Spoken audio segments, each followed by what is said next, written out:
Discussion चल रही थी कैपिटल प्रोजेक्ट अप्रेजल के ऊपर, और उसमें हमने कल एन्युटीज पे प्राइमरली बात की थी। एन्युटी से पहले भी कुछ डिस्कस हुआ था कल। आईआरआर के advantages and disadvantages, I believe IRR के एडवांटेजेस डिसएडवांटेजेस को हमने इश्यूज डिस्कस किए थे। मल्टीपल आईआरआर का सिनेरियो था, आईआरआर एनपीवी का कॉन्फ्लिक्ट क्यों आता है, कब आता है, इस पे बात हुई। और देन ज्यादा टाइम हमारा एन्युटीज पे गया था, नई लर्निंग के लिहाज से हमारी ज्यादा डिस्कशन एन्युटीज पे रही थी। तो कोई सवाल कल के लेक्चर से, कोई प्रीवियस डिस्कशन से, कोई इशू? एन्युटी में हमने डिफरेंट टाइप्स ऑफ एन्युटी को डिस्काउंट करना सीखा था, नॉर्मल, डिलेड एंड एडवांस। और एन्युटी फैक्टर की डेफिनेशन आपको अगर जहन में है तो एन्युटी की डिस्काउंटिंग में you will never make a mistake कि भाई आपका एन्युटी क्या होता है, रेलेवेंट कैश फ्लोस के रेलेवेंट जो प्रेजेंट वैल्यू फैक्टर है उनका सम, वो आपका एन्युटी फैक्टर है। और cash flow into annuity factor, यहां से आप पीवी ले पाते हैं। अच्छा जी, हमारे पास नेक्स्ट जो स्पेशलाइज्ड कैश फ्लो है परपेचुटी, इससे भी आप लोग फेमिलियर हैं।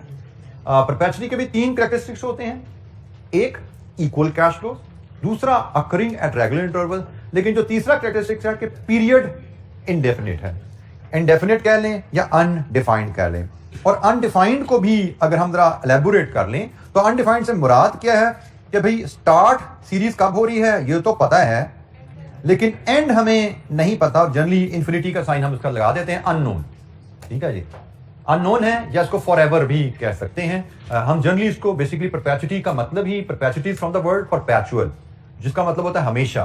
तो हमें नॉर्मली ये कहां से हिंट मिलता है कि ये परपेचुटी है? हमें किसी प्रोजेक्ट के बारे में कहा जाएगा कि if you invest in this project you will receive 10,000 per annum from next year till foreseeable future. कब तक नहीं बताया, अगले साल शुरू हो जाएंगे 10,000 पर एनम आना, till foreseeable future, till many years, हमें पता नहीं है कब तक। तो हम ऐसे केस को अज्यूम करते हैं शायद ये as if it is going to be for ever, हम इसको परपेचुटी लेते हैं। इफ पीरियड इज अनडिफाइंड उसका, तो हम उसको परपेचुटी लेते हैं। जस्ट लाइक एन्युटी, परपेचुटी की भी 3 टाइप्स है, नॉर्मल, डिलेड एंड एडवांस। वही डेफिनेशन है। Normal perpetuity, a series, a perpetuity series which starts after 1 year from now. Delayed perpetuity, a perpetuity series which will start beyond 1, 2, 3, 4, वहां से शुरू हो उसको डिलेड कहते हैं। And advance perpetuity which starts immediately, ऐसी परपेचुटी जो इमीडिएटली आज से शुरू हो जाए उसको हम एडवांस परपेचुटी कहते हैं। अच्छा, ये परपेचुटी की डिस्काउंटिंग ये भी काफी आसान ही रहती है हमारे लिए। इसको अगर मैं थोड़ा सा आपको यहां पे अगर एलैबोरेट करूं, PV of perpetuity is annual cash flow multiplied with cumulative perpetuity, मैं जरा लंबा सा वर्ड लिख रहा हूं, सिर्फ आप बाद में इसको हम क्लोज कर लेंगे, शॉर्ट कर लेंगे। perpetuity discount factor,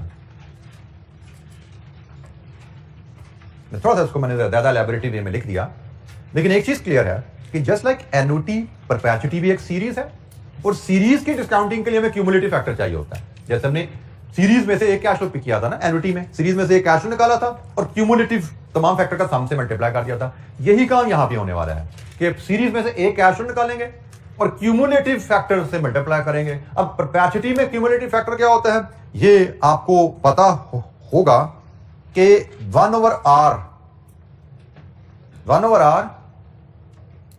आपका क्यूमुलेटिव फैक्टर है नॉर्मल परपेचुटी का। You should recall it from your earlier discussion. Normal perpetuity मतलब 1 से perpetuity infinity, 1 से perpetuity तक जो कैश फ्लोज होते हैं उनका क्यूमुलेटिव फैक्टर 1/r के फॉर्मूले से निकलता है। अगर आपको सिर्फ इस फैक्टर की समझ है, ये बात याद है, तो आप नॉर्मल, डिलेड, एडवांस हर परपेचुटी से डील कर लेंगे। ठीक है जी, annual cash flow into cumulative perpetuity discount factor, and cumulative perpetuity discount factor में एक इंफॉर्मेशन 1/r। 1/r क्या है? ये क्यूमुलेटिव फैक्टर होता है नॉर्मल परपेचुटी के लिए। अब हम एक सीधी एग्जांपल देखते हैं जिसमें हम नॉर्मल, डिलेड, एडवांस तीनों को डील करने जा रहे हैं। और ये एग्जांपल हमारे पास है जी, इलस्ट्रेशन नंबर 20 हमने कल की थी, तो इलस्ट्रेशन नंबर 21 है। तो let's have a look at illustration 21। Illustration 21 बिल्कुल वही इलस्ट्रेशन जो हमने कल 18-19 में देखा था, वही डाटा है। पीवी ऑफ 1000 पर एनम जो कि परपेचुटी है, PV of perpetuity of 1000 per annum starting 1 year from now, मतलब normal, starting in 4 years time, delayed starting immediately, advance. तो बेसिकली इन 4 परपेचुइटीज को अगर मैं एक स्ट्रक्चर में अगर डालूं तो मुझे case number 1 A B C लिखा हुआ है, तो हम इसको भी ए बी सी करते हैं, ए बी एंड सी। इसके हमारे एनुअल कैश फ्लोज हमें बताए गए हैं और पीरियड हमें बताया गया है। एनुअल कैश फ्लो सब में 1000 है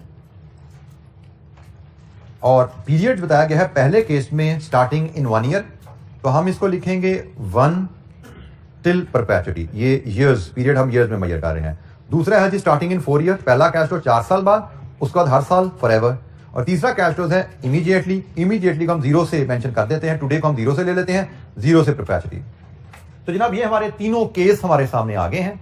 अब हम इस परपेचुइटी 1000 पर एनम, ये उसका पीरियड है, इसकी प्रेजेंट वैल्यू लेना चाहते हैं। तो उसके लिए मैं क्यूमुलेटिव परपेचुइटी डिस्काउंट फैक्टर बनाना चाहता हूं।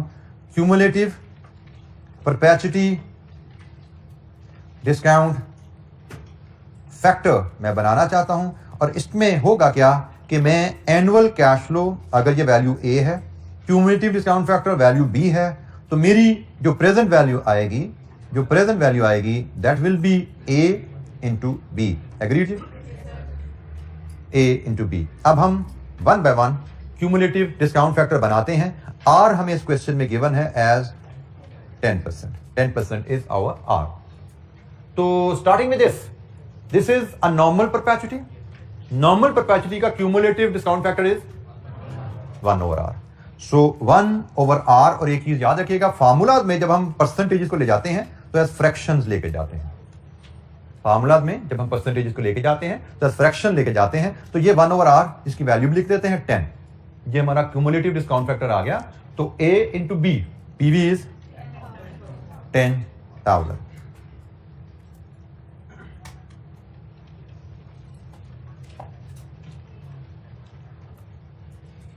This was a very simple case.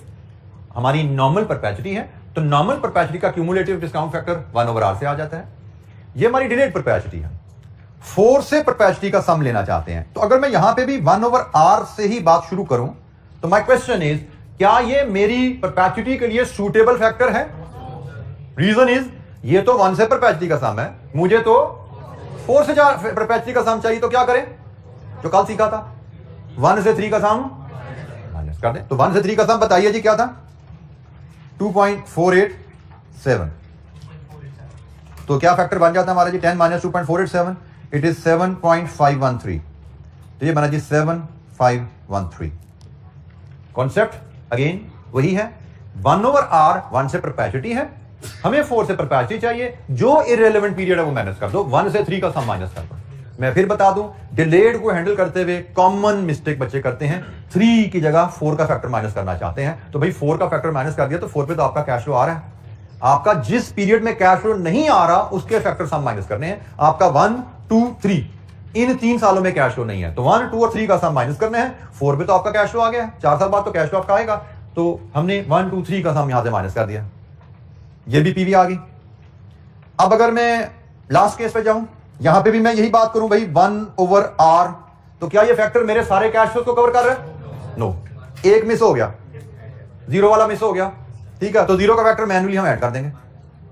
लीजिए जी, तो ये आपका 11 है और प्रेजेंट वैल्यू 11,000। तो एडजस्टमेंट का कॉन्सेप्ट यहां पे वही है जो हमने एन्युटी में सीखा था। क्यूमुलेटिव फैक्टर में एडजस्टमेंट डिले की क्या करनी है, क्यूमुलेटिव फैक्टर में एडजस्टमेंट एडवांस की क्या करनी है। सिर्फ एन्युटी में हम ये फैक्टर भी टेबल से उठाते थे। यहां पे 1 over r स्टार्टिंग पॉइंट, यहां पे 1 over r में एडजस्टमेंट कर रहे हैं, वो डिले की है, वो एडवांस की है। जबकि एन्युटी में हर एन्युटी का आपका फैक्टर टेबल से आता था, उसमें एडजस्टमेंट की जाती थी। तो एडजस्टमेंट कॉमन है, जो वहां पे एडजस्टमेंट जैसे करते थे उसी कॉन्सेप्ट के तहत हम यहां पे डिले और एडवांस की एडजस्टमेंट करते हैं। लेकिन जिस फैक्टर में एडजस्टमेंट करनी है उसकी वर्किंग थोड़ी डिफरेंट है। एन्युटी की डिस्काउंटिंग में वो फैक्टर हम फार्मूला से या एन्युटी टेबल से लाते हैं। यहां पे 1 over r का सिंपल फार्मूला है, हर परपेचुइटी का स्टार्टिंग पॉइंट 1 over r है। उसको फिर एडजस्ट कर लेते हैं डिले या एडवांस के हिसाब से। जी एनी क्वेश्चन? परपेचुटी क्या है, परपेचुटी की टाइप्स और उसकी पीवी, कोई सवाल? अच्छा जी, थोड़ी सी एक्टिविटी परपेचुटी में भी जरा हम करते हैं। इलस्ट्रेशन 22, जिस तरह कल हमने एक्टिविटी की थी, बिल्कुल सिमिलर पैटर्न पे ये एक्टिविटीज है जी, बट ये अब आप खुद करेंगे। कल तो मैंने काफी हेल्प करा दी थी, तो अब आप काफी तजर्बाकार हो चुके हैं एक दिन में। तो ये कीजिए जनाब कैलकुलेशन, मुझसे आंसर शेयर कीजिए। एंड आई वुड एक्सपेक्ट कि हर बच्चा तसल्ली से पिछले एग्जाम्पल को देखते हुए सही आंसर शेयर करे।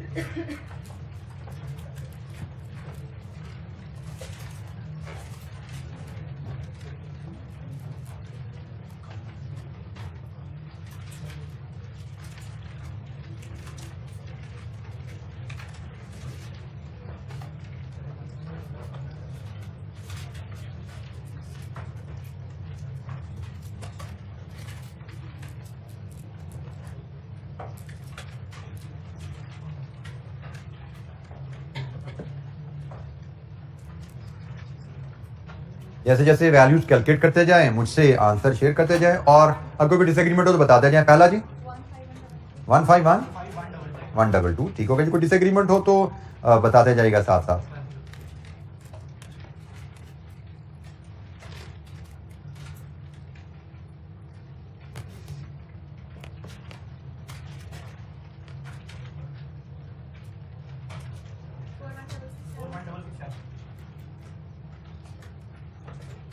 किसी बच्चे का कोई डिसएग्रीमेंट आए तो बताए फौरन।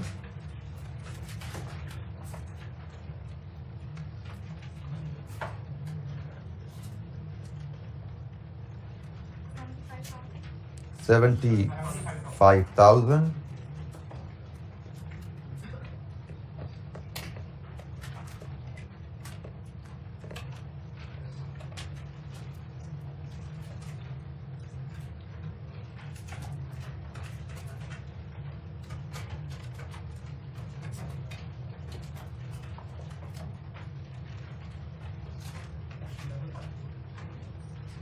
जी 554-233। लीजिए, ये चार पार्ट्स थे, चारों का जवाब आपके सामने आ रहा है। किसी कैलकुलेशन में कोई दिक्कत है तो आप पूछ सकते हैं। पहला केस डिलेड परपेचुटी का है, दूसरा केस नॉर्मल परपेचुटी, तीसरा एडवांस परपेचुटी, चौथा फिर डिलेड परपेचुटी। सो चारों परपेचुटी के केसेस, चार एग्जाम्पल तीनों सिनेरियोस को लेते हुए हमारे सामने हैं। किसी स्टूडेंट का किसी वैल्यू पे कोई डिसएग्रीमेंट है, कोई गाइडेंस चाहिए, पूछिए।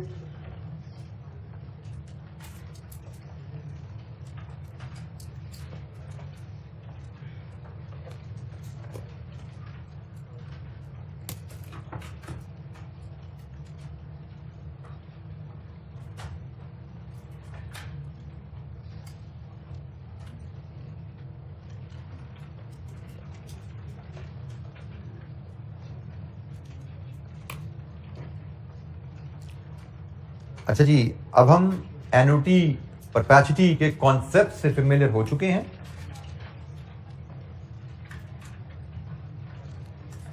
अब हम देखते हैं कि अगर हमें कोई प्रोजेक्ट ऐसा आए जिसके कैश फ्लोज एन्युटी या परपेचुटी शेप में हो, तो उनकी हमें एनपीवी कैसे कैलकुलेट करनी है। उसके लिए हमारे पास इलस्ट्रेशन जो क्लास एक्टिविटी में हम करने जा रहे हैं, that is illustration 25 and illustration 26। तो इलस्ट्रेशन 25 की रिक्वायरमेंट है जी हमारे पास, what is the present value of the following cash flows when the cost of capital is 15%? In cash flows की प्रेजेंट वैल्यू बताइए when the cost of capital is 15%। तो cash flows क्या हैं जी? ये हमारे पास कैश फ्लोज हैं। 0 में 150,000 की इन्वेस्टमेंट है, आउटफ्लो है। 1 में 15,000 की रिटर्न है, 2 में 20,000 की रिटर्न है, 3 से 12 25,000 की रिटर्न है। तो ये है हमारे कैश फ्लोज। इनकी हमें पीवी कैलकुलेट करने को कहा गया है। तो जनाब इलस्ट्रेशन नंबर 25 में हम कैश फ्लोज की पीवी कैलकुलेट करेंगे। हमें year wise cash flows rupees में गिवन है जी। 0 में 150,000 की इन्वेस्टमेंट है, 1, 2 and 3 to 12। 1 में 15,000 इनफ्लो है, 2 में 20,000 का इनफ्लो है, 3 में 25,000, 3 to 12 25,000 है, और डिस्काउंट फैक्टर हमारा है जी 15%। लीजिए जी, डिस्काउंट फैक्टर हम लाएंगे और फिर प्रेजेंट वैल्यू कैलकुलेट करेंगे, और प्रेजेंट वैल्यू कैश फ्लोज हम एक स्टेप आगे जाते हैं, हम इसकी नेट प्रेजेंट वैल्यू भी कैलकुलेट कर लेंगे, जो कि सिंपली इस कॉलम का सम है। तो 1 बाय 1, 0 का डिस्काउंट फैक्टर, 0 के कैश फ्लो का डिस्काउंट फैक्टर 1। अब जरा समझिएगा, 1 पे सिंगल कैश फ्लो है। सिंगल कैश फ्लो के लिए हम प्रेजेंट वैल्यू टेबल पे जाते हैं, जो कि हमारा सेकंड लास्ट पेज पे आ रहा है। तो सिंगल कैश फ्लो के लिए 15% 1 ईयर 0.87, 2 पे भी सिंगल कैश फ्लो है, 15% 2 ईयर 0.756। अब 3 to 12 में सीरीज आ गई, तो टेबल बदल गया। अब हम क्यूमुलेटिव टेबल पे चले जाएंगे, और क्यूमुलेटिव टेबल पे हम जाते हैं तो वहां हमने क्या सीखा है कि भाई हमें 3 से 12 का सम चाहिए। तो अगर हम 15% 12 ईयर्स पे जाते हैं, तो इट इज 5.421। ये 1 से 12 का सम है, तो हमने क्या माइनस कर रहा है इसमें से 1 and 2 माइनस कर दीजिए, विच इज 1. लीजिए जी, ये हमारे पास 1 2 3 4 फैक्टर आ गए। हर कैश फ्लो को उसके रेलेवेंट फैक्टर से मल्टीप्लाई कीजिए और बताइए प्रेजेंट वैल्यू एक हर कैश फ्लो की क्या आ रही है। जैसे ये 150,000 है, 13050 है, 94875 है जी, 120, और सम कीजिए नेट प्रेजेंट वैल्यू क्या बनती है,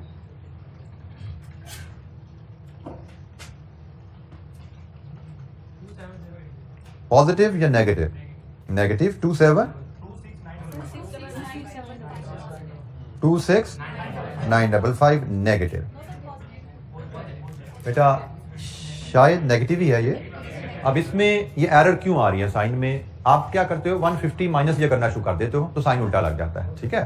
तो जिस बच्चे का साइन गलत आ रहा था इस वजह से था कि आपने 150 में से ये वैल्यूज माइनस की हैं, तो हैबिट डेवलप कीजिए 150 में से माइनस नहीं करना। अगर पहली बात इनको सम करके इसको माइनस कीजिए, अदरवाइज आपको कैलकुलेटर अलाउ करते हैं इसको -150 फीड कीजिए, -150 देन प्लस फिगर फीड कीजिए, ठीक है। You start with -150 plus all this figure, आपका आंसर विद साइन राइट आएगा। नेगेटिव फिगर में से पॉजिटिव फिगर माइनस करने से वैल्यू तो ठीक आती है, साइन आपका उलट हो जाता है, जिसको बाद का आप ठीक नहीं कर पाते। सो हैबिट ही ऐसी डेवलप करें कि आपकी गलती के चांसेस कम से कम रहें। -150 plus these three figures 26955 negative. तो एनपीवी हमारी नेगेटिव है। अगर हमसे पूछा जाता प्रोजेक्ट फीजिबल है या नहीं, तो प्रोजेक्ट इज नॉट फीजिबल, हमारा डिसीजन भी यहां पे आ रहा है। तो ये हमने एक एनुटीज को लेके एक प्रोजेक्ट की एनपीवी कैलकुलेट करना सीखी।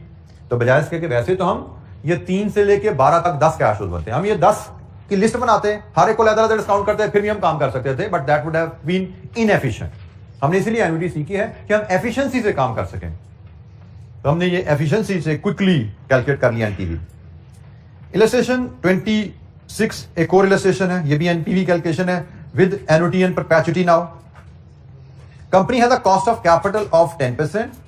Calculate NPV of an investment project with the following estimated cash flows. Year wise 0, 1, 2, 3 to 8, 9 to infinity, ये जी हमारे पास कैश फ्लोज है। हमें इन कैश फ्लोज की एनपीवी कैलकुलेट करने को कहा गया है with cost of capital of 10%। तो जनाब ये डाटा हम फीड करते हैं टेबल में और फिर इनकी वैल्यू कैलकुलेट करते हैं। Illustration 26 year wise cash flows rupees में 0, 1, 2, 3 to 8 एंड 9 to infinity। और कैश फ्लोज हैं नेगेटिव 220,000, 40,000, 50,000, 45,000 एंड 7,500। हमें डिस्काउंट फैक्टर चाहिए 10% का, हमें प्रेजेंट वैल्यू चाहिए, और फिर यहां पे हम इसका सम लेके नेट प्रेजेंट वैल्यू ले लेंगे।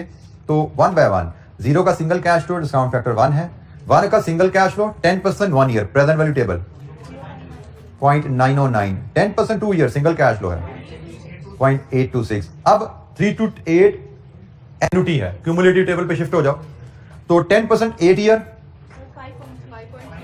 335 माइनस 2 साल माइनस करने हैं, तो 1 and 2 का सम 1.736। और इसके आगे चलें 9 से परपेचुइटी, या परपेचुइटी आ गया है। परपेचुइटी का फैक्टर स्टार्टिंग पॉइंट होता है 1/r, और ये है 1 से परपेचुअली का सम, और हमारे लिए इररिलेवेंट पोर्शन कौन सा है? 1 से 8, और 1 से 8 का सम ये आ रहा है, ऑलरेडी हमने लिया हुआ था ऊपर 1 से 8 का सम 5.335।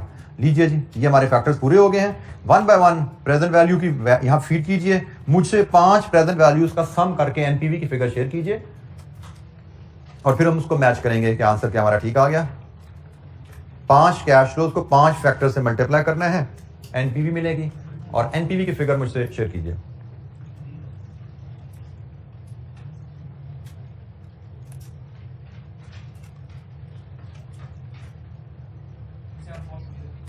NPV is positive, negative, positive 27, 460, 463, 27463, 03। जी जनाब, वेरीफाई कीजिए ये आंसर। तो मुझे भी शक पड़ा था इसलिए मैं 3 लगाते हुए 54603 पॉजिटिव। शायद आपके साथी ने present value of investment minus नहीं की थी, बेनिफिट्स का पीवी सब बता दिया था, present value of investment minus करके 54603 ये नेट प्रेजेंट वैल्यू है, present value of benefits. And PV का मतलब क्या है? पीवी ऑफ बेनिफिट्स, ये पीवी ऑफ बेनिफिट्स है हमारे, और यहां पे ये पीवी ऑफ इन्वेस्टमेंट है, और एनपीवी क्या होती है? PV of benefit minus PV of investment. जी जनाब, एनी क्वेश्चन, कोई सवाल?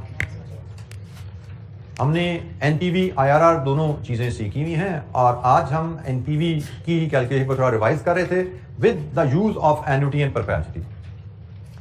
अच्छा, लेट्स अज्यूम इस सवाल में छोटी सी एक्टिविटी मजीद करते हैं। इस सवाल की रिक्वायरमेंट थी कैलकुलेट एनपीवी, हमने कैलकुलेट एनपीवी कर दी, पॉजिटिव आई, प्रोजेक्ट फिजिबल हो गया।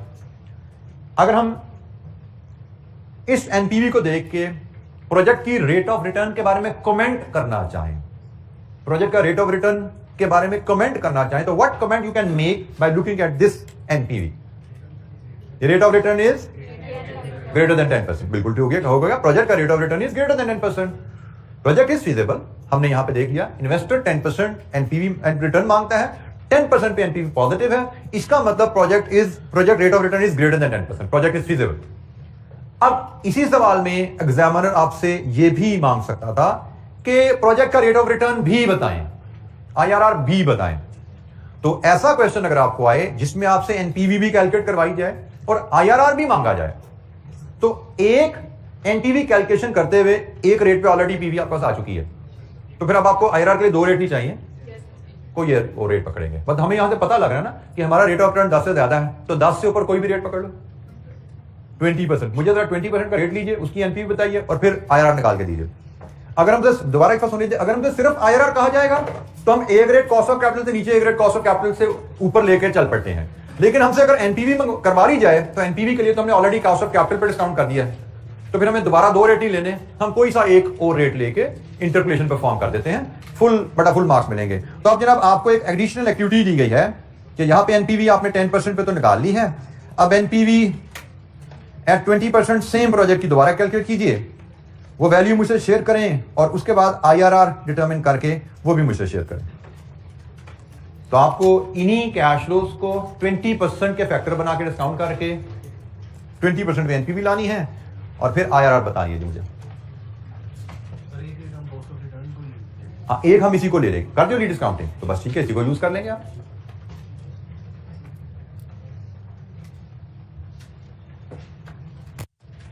क्योंकि आईआरआर की कैलकुलेशन के लिए तो एनी 2 रेट चाहिए, वो तो एक गाइडलाइन है कि भाई एक रेट कॉस्ट ऑफ कैपिटल से नीचे ले लो, एक ऊपर ले लो, अदरवाइज हमें तो एनी 2 रेट चाहिए।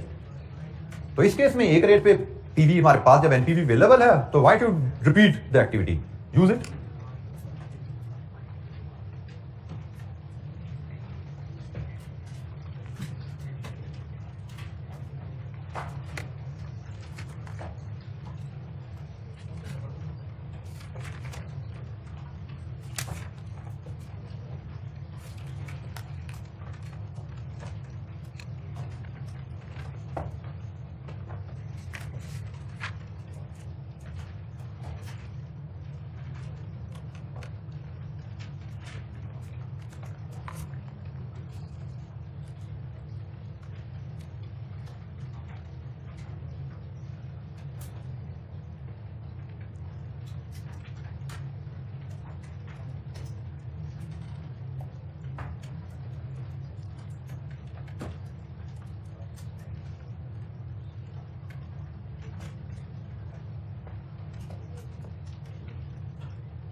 नेगेटिव कितनी जी 12220 नेगेटिव जी, ये वेरीफाई कीजिए। नेगेटिव 1222310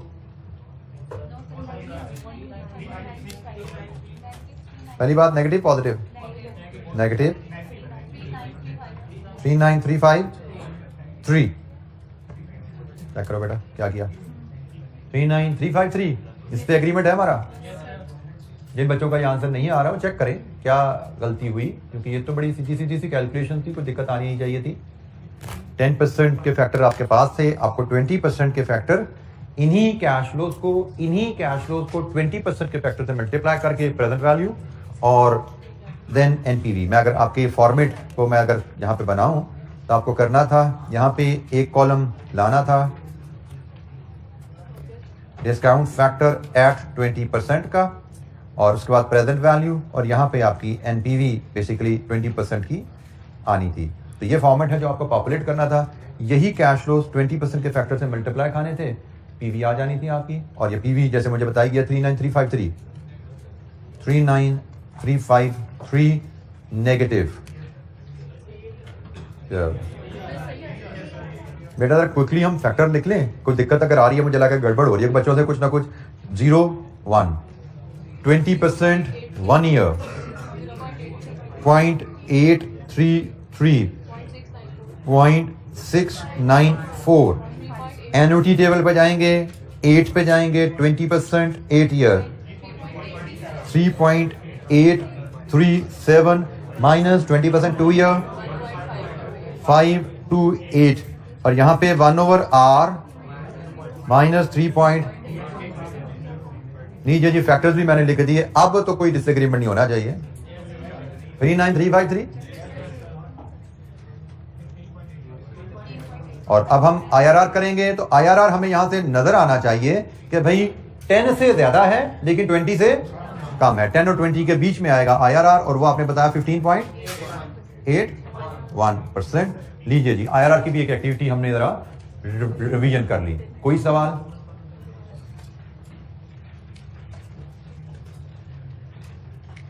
और हम ये बात कर चुके हैं कि एक प्रोजेक्ट अगर एनपीवी के तहत फीजेबल है तो IRR के तहत भी वो फीजेबल ही आएगा। कभी फिजिबिलिटी में इनमें कॉन्फ्लिक्ट नहीं आता। दोनों मेथड्स फिजिबिलिटी के बारे में यकजुबान होते हैं। हाँ, इशू आ सकता है, हमेशा नहीं आएगा। इशू आ सकता है when you are dealing with mutually exclusive projects and you are comparing the project कि भाई कौन सा प्रोजेक्ट बेहतर है। तो बेहतर के ऊपर एनपीवी और IRR में कॉन्फ्लिक्ट आ सकता है। हम ये नहीं कहते कि कंपैरिजन में हमेशा कॉन्फ्लिक्ट आएगा, वहां पे भी कॉन्फ्लिक्ट आ सकता है। कभी आएगा, कभी वहां पे भी नहीं आएगा। ठीक है, कब आएगा कब नहीं आएगा इसकी डिस्कशन हमारे स्कोप में फिलहाल नहीं है। सीफैप में जाएंगे तो वहां पे हम बात कर लेंगे, वहां पे हम इसको भी बात करेंगे कि कब कॉन्फ्लिक्ट आता है, क्यों आता है और कब नहीं आता, क्या वजह है कॉन्फ्लिक्ट ना आने की, उस पर बात करेंगे। लेकिन फिलहाल हमारे स्कोप में वो बात नहीं है। जी एनी क्वेश्चन, कोई सवाल?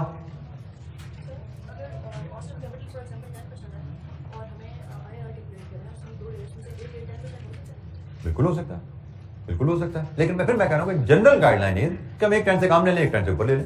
वैसे तो क्या है, एनी टू रेट्स, ठीक है, तरीका एनी टू रेट्स ही है। लेकिन जनरल गाइडलाइन है एक कॉस्ट ऑफ कैपिटल से नीचे ले लो, एक ऊपर ले लो। बट आप एक कॉस्ट ऑफ कैपिटल है, दूसरा तो भी ठीक है। दोनों रेट कॉस्ट ऑफ कैपिटल से ऊपर है तो भी ठीक है, दोनों रेट कॉस्ट ऑफ कैपिटल से नीचे है तो भी ठीक है। But as a general rule हम इसको, एज अ जनरल प्रैक्टिस हम इसको फॉलो करते हैं। जी एनी क्वेश्चन, कोई सवाल? अच्छा, जब हम एक थोड़ी सी डिस्कशन को मजीद आगे लेके चलते हैं, जैसे मैंने आपसे कहा था, साथ साथ हम कुछ टूल्स भी सीखेंगे और कुछ डिस्कशन भी करते जाएंगे। नेक्स्ट डिस्कशन जी हमारी DC assumptions about in DCF techniques. DCF techniques में क्या जनरली कुछ असम्पशन है जो हमें यूज करनी पड़ती हैं। मैंने आपको शायद बताया था कि अगर हमें डीसीएफ टेक्निक्स पे अगर क्या गिनन क्वेश्चन आने ही आने, हमें क्वेश्चन जो आएगा डीसीएफ टेक्निक्स पे, उसमें कैश फ्लोज एक स्ट्रेट लाइन में हमें हर साल के आगे कैश फ्लो नहीं दिए जाते कि 1 का ये है, 2 का ये है, 3 का ये है। हमारे एक साइजेबल मार्क्स हमें दिए जाते हैं।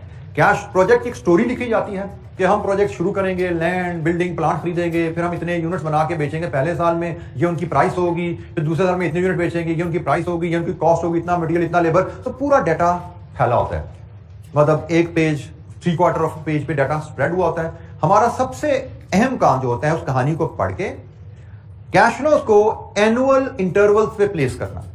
0 आज क्या जेब से जाएगा, आएगा 1 2 3, एनुअल इंटरवल पे कैश को प्लेस करना, ताकि हम डिस्काउंटिंग करके एनपीवी या आईआरआर का टूल अप्लाई कर सकें। तो डिस्काउंटिंग का कोई भी टूल लगाना है, एनपीवी आईआरआर, आपको कैश फ्लोज को एनुअल इंटरवल पे प्लेस करना पड़ता है। और ये कुछ अजम्पशन है about timing of the cash flows, कि आप कैश फ्लोज को किस तरह एनुअल इंटरवल्स पे प्लेस करते हैं। तो अजम्पशन नंबर 1, इनिशियल इन्वेस्टमेंट को हम हमेशा 0 पे प्लेस करेंगे। हमें बताया जाएगा कि आपने ये प्रोजेक्ट शुरू करना है तो उसके लिए इतनी कैपिटल इन्वेस्टमेंट रिक्वायर्ड है। आप अज्यूम करते हो कैपिटल इन्वेस्टमेंट आज ही होगी, 0 में होगी, मतलब उसको डिस्काउंट नहीं करेंगे हम, उसका डिस्काउंट फैक्टर 1 लगाएंगे। Unless told otherwise, we may have a question जिसमें एग्जामिनर कह दे कि भाई जिस प्रोजेक्ट की फिजिबिलिटी करने की बात की जा रही है, जिसका प्लांट 10 मिलियन का आएगा, लेकिन ये प्लांट हम 1 साल बाद लेंगे। अगर तो क्वेश्चन लिख दिया ना कि प्लांट हम 1 साल बाद देंगे, तो फिर उसको 1 के सामने दिखाओगे आप इन्वेस्टमेंट को भी। लेकिन अगर क्वेश्चन ने कहा हम एक प्लांट में इन्वेस्टमेंट करने को वैल्यूएट करना चाहते हैं जो 10 मिलियन का आता है, तो आप अज्यूम करो कि आज 0 में इन्वेस्टमेंट है। वो कहते नहीं, हम एक प्लांट में इन्वेस्टमेंट को वैल्यूएट करना चाहते हैं 1 साल बाद, कि 1 साल बाद प्लांट लगाएं या ना लगाएं, तो फिर आप इन्वेस्टमेंट को 0 में नहीं 1 के सामने आउटफ्लो शो करेंगे। ठीक है। So basic assumption is investment आप 0 में इमीडिएट आज लेते हो और उसको डिस्काउंट नहीं करते अनलेस टोल्ड अदरवाइज। दूसरी बात, इन्वेस्टमेंट आपने जब 0 में ले ली तो हमारी असम्पशन रहेगी कि आज हमने इन्वेस्टमेंट कर दी है तो कल से मशीन का पहिया चलना शुरू हो गया। This is the normal assumption, again unless told otherwise. हमारी असम्पशन होगी आज जब हमने मशीन लगा ली है तो कल से हमारी प्रोडक्शन शुरू होगी है। आज 1 जनवरी को मशीन लगी है तो कल 2 जनवरी से प्रोडक्शन शुरू है। प्रोडक्शन शुरू है तो कॉस्ट भी लगनी शुरू होगी, मटेरियल लेबर इनकम होना शुरू हो गया और सेल रेवेन्यू रियलाइज होना शुरू हो गया। तो कल से हमारा रेवेन्यू और कॉस्ट अराइज होना शुरू हो गया है। इसकी अंडरस्टैंडिंग के लिए मैं आपको एक चीज बना देता हूं, ड्रॉ करता हूं यहां पे। इसको हम कहेंगे timeline. 0 stands for today and this is if 1 year, इसका मतलब है 1 year from today। और अगर ये 2 year यहां पे हम लेते हैं तो this is 2 years from today, आज से 2 साल बाद है। और इसी एनालिसिस में ये जो गैप है 0 और 1 के दरमियान, this is your first year, ये पहला साल है। आज आपने मशीन ली 1 जनवरी, कल 2 जनवरी से प्रोडक्शन शुरू होगी और पूरा साल प्लांट चलता रहा, प्रोडक्शन कॉस्ट इनकर होती रही और सेल्स होती रही।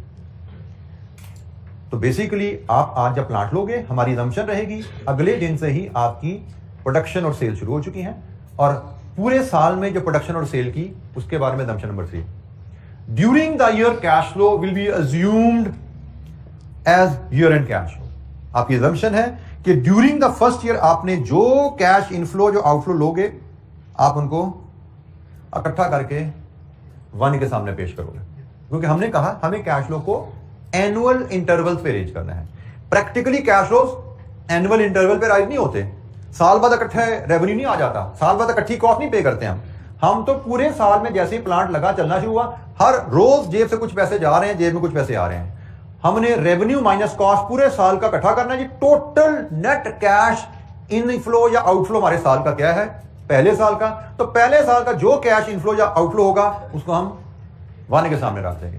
इसी तरह दूसरे साल के दौरान, ये सेकंड ईयर है, यहां से लेके यहां तक का जो वक्फा है ये सेकंड ईयर है। सेकंड ईयर के दौरान जो कैश इनफ्लो आउटफ्लो आएगा उसको सब नेट करके इकट्ठा करेंगे और 2 के सामने रख देंगे। अब यहां पे 2 का मतलब, जब हम ये फॉर्मेट देखते हैं ना, जब हमें इसका डाटा दिया जाता है, यहां पे 2 का मतलब सेकंड ईयर नहीं है, यहां पे 2 का मतलब है 2 साल बाद, 1 का मतलब है 1 साल बाद। ठीक है, ये this is not second year, this is not first year, this is 1 year from today, this is 2 year from today. और डिस्काउंटिंग कर रहे हैं। हमारी डिस्काउंटिंग क्या होती है, 1 साल बाद के कैश फ्लो को 0 पे लाना, 2 साल बाद कैश फ्लो को 0 पे लाना, ऐसे ही लाते हैं ना पीछे हम। तो हम 2 साल बाद जो कैश फ्लो आ रहा है उसको 0 पे ला रहे हैं। दूसरे साल में जो कैश फ्लो आ रहा है उसको 0 पे लाना पॉसिबल नहीं हमारे लिए। दूसरे साल में तो 365 दिन है, हर दिन के कैश फ्लो को, एक कैश फ्लो को 366 दिन पीछे लाओ, दूसरे को 367 दिन पीछे लाओ, तीसरे को 368 दिन पीछे लाओ। तो हम तो ऐसा नहीं कर सकते। तो आसानी रखी जाती है कि भाई प्रैक्टिकली ये पॉसिबल नहीं है कि डेली केसेस पे कैश फ्लोज आप एस्टिमेट करो और डेली कैश फ्लोज को डिस्काउंट कर रहे हो। इसलिए आसानी क्या रखी गई है कि पूरे 1 साल के दौरान जितने कैश फ्लोज इनको इकट्ठा करो, अज्यूम करो साल के एंड पे आए। सो assumptions of about timing of cash flow, क्योंकि हमें एक क्वेश्चन में स्टोरी लिखी जाएगी, उस स्टोरी को पढ़ के कैश फ्लो को उठा के हमें एनुअल 1, 2, 3 के सामने रखने हैं। तो बेसिस आ रही है, इनिशियल इन्वेस्टमेंट को 0 पर रखेंगे और जो इन्वेस्टमेंट के ऑपरेशन से जो आपने कमाई करनी है उसकी कहानी होगी फौरन नेक्स्ट डे से, और पहली नेट कैश फ्लो आपकी 1 में आएगी, और ड्यूरिंग द ईयर कोई भी कैश फ्लो आएगा उस साल के एंड पे लेके जाते हैं। एंड लास्ट अजम्पशन, बाद का क्वेश्चन आपको इंफॉर्मेशन देता है कि किसी साल के शुरू में आपने कोई खर्चा करना है या कोई आपको इनकम आनी है। फॉर एग्जाम्पल 3rd ईयर का स्टार्ट, अब इस लाइन में 3rd ईयर का स्टार्ट कहां पे आएगा? This is your start of 3rd year, ऐसा ही है। तो अजम्पशन इज, अगर आपको क्वेश्चन कहे कि स्टार्ट ऑफ एनी ईयर आपको कोई कैश फ्लो इनफ्लो या आउटफ्लो आना है, तो उसकी टाइमिंग आपने रखनी है end of preceding year. 3rd year के स्टार्ट का मतलब उसको 2 के सामने रख दो, क्योंकि हमने एनुअल इंटरवल पे रखना है ना। ड्यूरिंग द ईयर कुछ है तो वो उसको सबका सम करो, उस साल के एंड पे ले जाओ। स्टार्ट ऑफ एनी ईयर है तो उस वैल्यू को प्रीसीडिंग ईयर के एंड पे शो करो। तो ये कुछ अजम्पशंस हैं जो कि हम क्वेश्चन पढ़ते हुए जो डाटा वहां पे देखते हैं, उस डाटा को स्टेटमेंट्स के मुताबिक एनुअल इंटरवल पे 0, 1, 2, 3, 4 पे रखते हैं, ताकि हम फिर डिस्काउंटिंग करके एनपीवी आईआरआर मेजर कर सकें। जी जनाब, कोई सवाल? जी बेटा।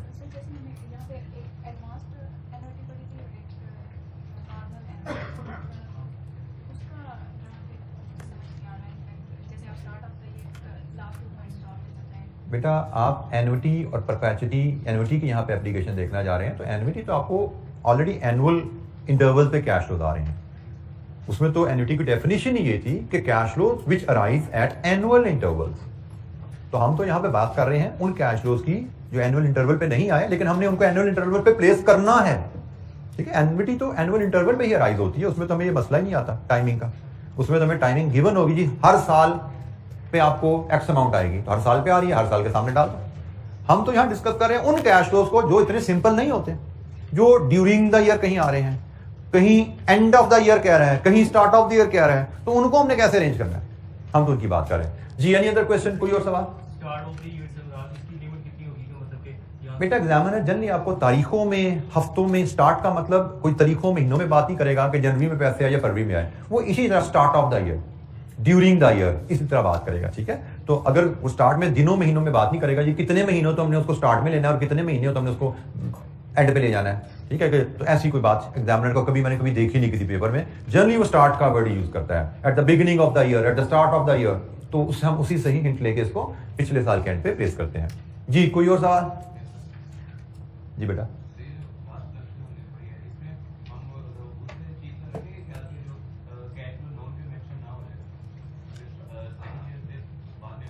बेटा इसमें आपने सवाल पूछा कि नॉन कन्वेंशनल, कन्वेंशनल, तो नहीं, ऐसी कोई बात नहीं है। हमने तो पहला काम, हमारे जो कैश फ्लोज होते हैं नजराज को अगर आप देखिए, तो हम ईयर वाइज प्रोजेक्ट को से 0, 1, 2, 3, 4 हम डिफरेंट हेड्स के कैश फ्लो देख लेते हैं। फॉर एग्जांपल हमारी इन्वेस्टमेंट हो रही है, हमने उसको डालना है इससे 0 में, फिर हमने देखना है हमारी सेल्स हो रही हैं, उसको हमने देखना है 1 में कितनी है, 2 में कितनी है, 3 में कितनी है, 4 में कितनी है, फिर हमारी नेक्स्ट आइटम से मटेरियल कॉस्ट है, फिर हमारी लेबर कॉस्ट है। तो हर आइटम की हमने वैल्यू कैलकुलेट करके उसको एनुअल इंटरवल पे प्लेस कर देनी है, और एंड पे हम सम कर लेते हैं हमारे नेट कैश फ्लोज कितने हैं। तो इन सब का हम जब सम करेंगे यहां पे, तो बेसिकली जो आप कन्वेंशनल नॉन कन्वेंशनल की बात कर रहे हैं वो तो इधर पता लगता है। अजम्पशन तो बेटा हर अलहदा आइटम को यहां पे प्लेस करने के लिए, क्योंकि रेवेन्यू को 1 के सामने क्या आना है, 2 के सामने क्या आना है, 3 के सामने क्या आना है, मटेरियल कॉस्ट 1 के सामने गया, 2 के सामने गया, 3 के सामने गया, लेबर कॉस्ट 1 के सामने गया, 2 के सामने गया, 3 के सामने गया, रिपेयर एंड मेंटेनेंस कॉस्ट है, जो भी खर्चा है, हर इंडिविजुअल आइटम को किस ईयर के सामने रखना है, अजम्पशन वहां पे अप्लाई हो रही है।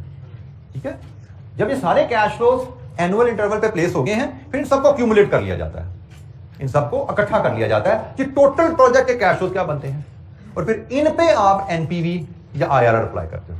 तो हमारे मेजर मार्क्स जो एग्जाम में होते हैं, अगर 15 नंबर का सवाल है तो 15 में से कम 12, 11 के करीब नंबर आपके कैश फ्लोज को यहां तक लाने के होते हैं। फिर इससे आगे एनपीवी लगाओ, 2 नंबर फिजिबल है या नहीं है, 1 नंबर, 3 नंबर, मैक्सिमम 3 नंबर होंगे। इसके आगे आईआरआर कैलकुलेट करो, मैक्सिमम 4 नंबर होंगे।